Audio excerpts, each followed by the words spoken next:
এভাগী মহাপুৰুষীয়া ভাওনা প্ৰদৰ্শনৰ জৰিয়তে ভগৱানৰ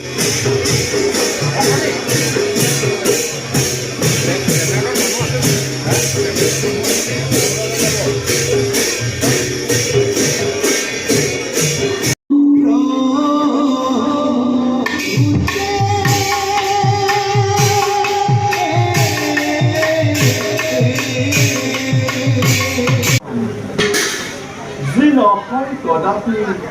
হৰ্ষিত হাৰু জগতে মিথ্যা অনন্ত কোটি ব্ৰহ্মাণ্ড অধৰ্মই ধৰ্ম মহাপাপে পুণ্য গ্ৰাস কৰিবলৈ উদ্যত হয় তেতিয়াই আখৰি